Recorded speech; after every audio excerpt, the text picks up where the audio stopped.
Samsung a mis un pied dans le futur. On le sait tous, tout le monde parle tout le temps d'IA ou d'intelligence artificielle et ce Samsung Galaxy S24 Ultra a été fait pour en profiter au mieux et nous montrer ce qu'est l'expérience ultime IA sur les téléphones en 2024. Et vous allez voir, c'est bluffant. Le S24 Ultra est ce qui se fait de mieux en termes de smartphone et se veut être l'équilibre parfait entre esthétique et fonctionnalité. Pour ça, Samsung n'a pas résigné sur la qualité des matériaux puisqu'on a le droit cette année à du titane et à du verre, ce qui veut dire que le téléphone est plus résistant et surtout que la sensation en main est plus agréable. Ce téléphone, quand on l'a dans la main, il fait tout de suite super premium et en plus de ça, il vient avec différentes variantes de couleurs et elles rendent toutes super bien. J'ai pu aller à l'événement Fnac des Champs-Élysées pour le lancement du téléphone et je dois dire qu'en voyant tous les modèles avec toutes les déclinaisons de couleurs, j'ai vraiment eu du mal à me décider sur la couleur que je préférais. J'avoue que j'ai un petit penchant pour la noire parce que voilà, ça rend toujours très bien. Mais si vous avez l'opportunité d'aller les voir en magasin Fnac pour voir lequel est votre préféré, parce que c'est difficile de prendre la bonne décision. Au-delà de ça, en termes de confort, le S24 Ultra n'a pas fait de compromis. Son design reste ergonomique avec des bords ici qui sont un petit peu arrondis pour épouser parfaitement notre main et ça rend le téléphone vraiment confortable pour un smartphone de cette taille-là. Et vu qu'il est déjà grand, je trouve ça dommage de mettre une coque parce que ça va gâcher un petit peu le design. Après forcément, vu le prix, il vaut mieux le protéger. Mais c'est vrai qu'il est tellement beau qu'on a envie de le regarder comme ça. Il faut savoir qu'il y a quand même une chose que je regrette sur le téléphone, c'est l'écran. Parce que cette année, Samsung a opté pour un écran parfaitement plat et étant un fan des écrans incurvés, j'ai notamment eu tous les smartphones incurvés de Samsung à partir du S6 Edge et je dois dire que ça me rend relativement triste. Après c'est sûr, ça pouvait être désagréable pour les personnes qui utilisaient le S Pen parce que la partie sur le côté pouvait nous faire déborder et ne pas avoir autant de précision et parce que parfois quand on l'avait dans la main, le fait qu'ils soient incurvés nous faisait toucher l'écran sans le vouloir. Mais c'est vrai que j'adorais le côté avant-gardiste que les bords incurvés apportaient, même si c'est vrai que d'après différents sondages, les personnes préfèrent les bords plats. Je suis certainement l'exception qui confirme la règle. Après, je dois dire que tout n'est pas déception sur cet écran. Loin de là, l'écran a énormément de surprises et d'avantages comme la technologie dynamique AMOLED qui est super bien calibrée, l'écran LTPO qui va passer de 1 Hz à 120 Hz selon ce qu'on va faire et même le nouveau pic de luminosité de 2600 nits. C'est juste un écran qui va offrir une immersion totale, peu importe ce qu'on va regarder, que ça soit sur des vidéos, que ça soit sur des jeux, en passant par les différents réseaux sociaux et surtout dans toutes les conditions, que ce soit en plein soleil ou directement le soir dans notre lit. Et ce qui est le plus impressionnant pour moi, c'est le niveau de traitement d'anti-reflet qui va permettre d'avoir une expérience qui va être incroyable par rapport à tout ce qui peut se faire aujourd'hui sur le marché des smartphones. Ça peut sembler être un détail comme ça, mais vous verrez que si vous avez ce téléphone entre les mains, ça fait vraiment une grosse différence. Et ce que j'ai trouvé vraiment impressionnant, au-delà de la qualité, de la luminosité, etc., c'est les bordures de l'écran qui rendent vraiment super bien. Le montrer comme ça en vidéo, c'est relativement difficile. Du coup, si tu veux te rendre compte de la qualité d'image, je t'invite vraiment à aller au Fnac Darty le plus proche de chez toi parce qu'ils ont des stands Samsung où ils montrent les différents S24, S24 Plus et S24 Ultra et tu verras que c'est vraiment impressionnant. Mais pour faire simple, imagine juste toi en train de regarder ta série préférée avec un écran 4K HDR, avec un niveau de détail qui te permet de voir des choses que tu n'avais jamais vues auparavant, avec des couleurs qui sont incroyables grâce au OLED et juste de redécouvrir ta série. Personnellement, c'est quelque chose qui m'est arrivé avec une série que ma copine regardait. Je n'aurai pas le nom de la série parce que ça va être un peu gênant de dire que j'ai regardé toute cette série-là, mais je dois dire que les couleurs ressortaient tellement bien et que j'ai juste accroché à cause de la qualité d'écran. Pour ce qui est de l'expérience en jeu vidéo, ça va être exactement la même chose parce que les couleurs ressortent bien avec la bonne qualité, etc.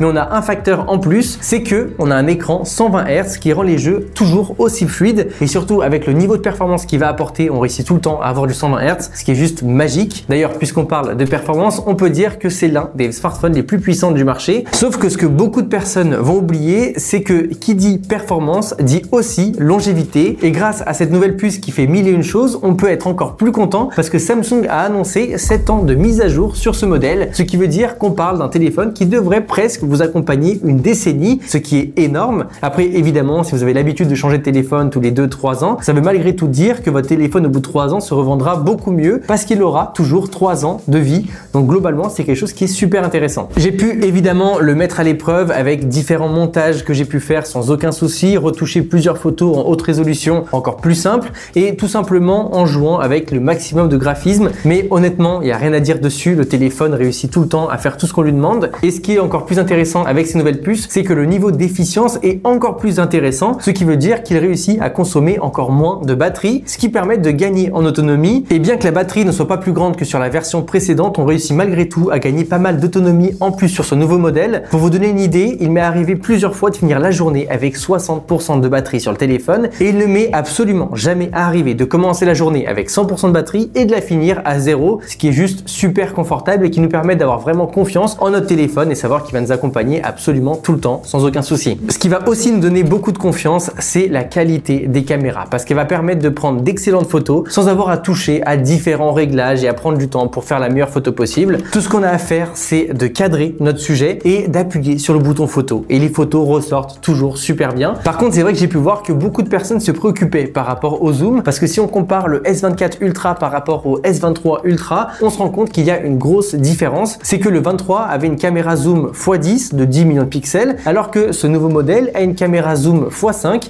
de 50 millions de pixels. Ce qui veut dire que théoriquement, le 23 est capable de zoomer plus que le 24. Du coup, est-ce que ça veut dire que le S23 est meilleur en zoom que le 24? Eh bien, j'ai pu faire différents tests dans différentes conditions, que ça soit en pleine journée ou de nuit. D'un côté avec le x5, de l'autre avec le x10 et même en zoomant sur du x30. Et je dois dire qu'en journée, il est assez difficile d'avoir une préférence sur le zoom x10 ou x30 par rapport aux deux modèles. Par contre, en x5, il n'y a aucun doute, celui-ci apporte une vraie amélioration. Et là où il y a une vraie différence sur les deux modèles, c'est de nuit, il n'y a absolument aucun doute. Le nouveau modèle apporte une vraie plus-value dans toutes les gammes, que ça soit en x5, en x10, en x30, voire même en x100. Pour ce qui est du reste, on est sur un excellent capteur principal qui fait tout ce qu'on lui demande dans toutes les conditions sans jamais décevoir. Pour ce qui est de l'ultra grand angle, on se retrouve avec d'excellents résultats. On est dans ce qui se fait de mieux sur le marché en 2024. Par contre, comme tous les autres téléphones haut de gamme, en basse lumière, on se retrouve avec une vraie perte de qualité. Donc si vous voulez avoir les meilleures qualités en basse lumière et avoir l'angle le plus grand possible, je vous recommande vraiment d'utiliser la caméra x1 qui fera un bien meilleur job que la 0,6. Malheureusement, il n'y a pas de miracle à ce niveau-là. De l'autre côté, le zoom x100 est toujours aussi impressionnant et toujours aussi amusant, mais ce n'est toujours pas exploitable, c'est-à-dire qu'on ne peut toujours pas avoir de beaux rendus. Encore une fois, on est certainement sur l'un des meilleurs zooms x100 du marché, mais il n'y a pas eu de miracle par rapport à ça parce que les zooms x100 sont juste trop zoomés. Si je veux le plus gros zoom possible, je vais me limiter au x30 qui est déjà un zoom conséquent et qui est un bon compromis pour garder une bonne qualité et aller quand même de l'avant en termes d'image.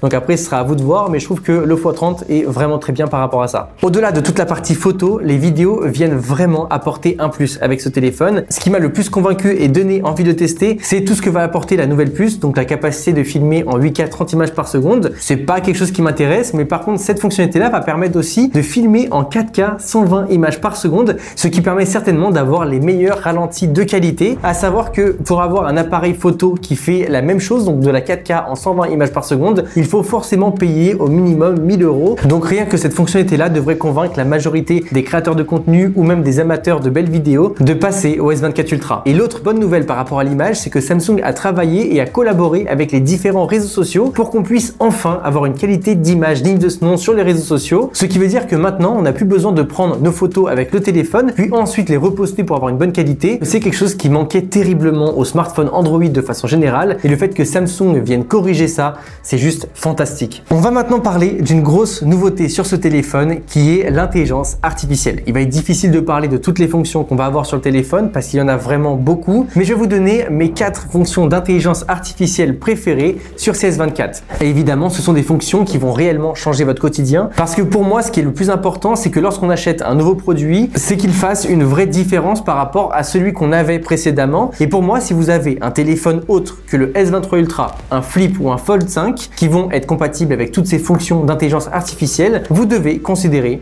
ce nouveau modèle. La première chose que je trouve absolument incroyable, c'est la possibilité de retravailler nos photos grâce à l'intelligence artificielle. On peut comme ça demander au téléphone de retoucher nos photos automatiquement, de sélectionner les éléments, de les déplacer, de les supprimer et même si on le souhaite, d'agrandir l'image, le tout de façon super simple, alors qu'auparavant, si on voulait faire ce genre d'effet à ce niveau de précision, il fallait forcément être un expert de Photoshop et surtout, il fallait passer beaucoup de temps. Par exemple, sur cette photo qui était mal cadrée, j'ai pu la remettre droite et générer les bordures de l'image et le téléphone a réussi à générer automatiquement la fin de ma manche de chemise, ce qui est assez impressionnant. Pareil pour ce qui est du fait de supprimer des éléments d'une photo, les déplacer, etc.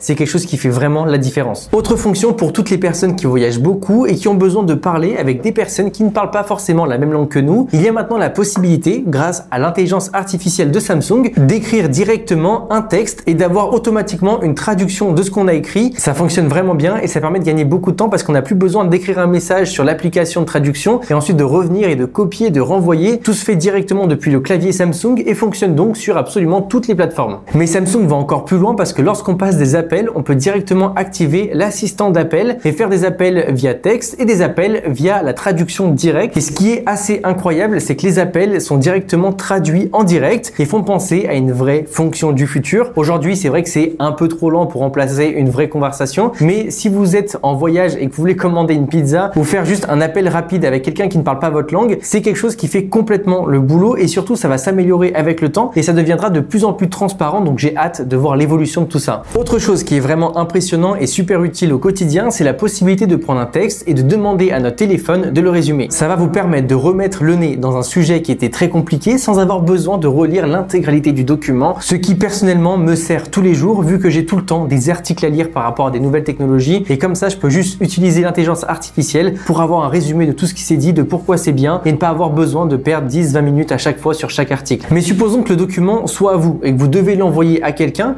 vous pouvez également vérifier que tout soit bien écrit, qu'il n'y ait pas de faute de frappe, pas de faute d'orthographe et de faire directement relire le texte par l'intelligence artificielle. Ça marche super bien et c'est aussi un énorme gain de temps. Et ce qui est aussi super intéressant, c'est que cette gestion de texte fonctionne aussi dans les messages. Donc si par exemple vous devez envoyer un message à votre patron pour lui dire que vous êtes en retard, mais que vous n'avez pas envie de l'écrire de la façon la plus professionnelle possible, vous pouvez juste écrire le message comme il vous vient et ensuite de demander à l'intelligence artificielle de vous mettre un style d'écriture professionnel, histoire que ça passe directement et que vous n'ayez pas besoin de perdre votre temps à rédiger le message et d'être encore plus en retard à cause du message en question. Si vous voulez mon avis, c'est juste extrêmement utile. Et l'autre fonction que vous avez certainement vu passer et qui fonctionne très bien, c'est la possibilité de rechercher un élément lorsqu'on est face à quelque chose. Donc par exemple, si on a une photo d'un levier de vitesse de voiture et qu'on aimerait savoir à quelle voiture est-ce qu'il appartient ou juste quel est ce modèle de levier de vitesse, on a juste à rester appuyé sur le bouton principal du téléphone et sélectionner le levier de vitesse en faisant un cercle autour de lui. Et là, vous allez voir qu'il va directement trouver à quelle voiture est-ce que ce levier de vitesse correspond, ce qui est absolument incroyable,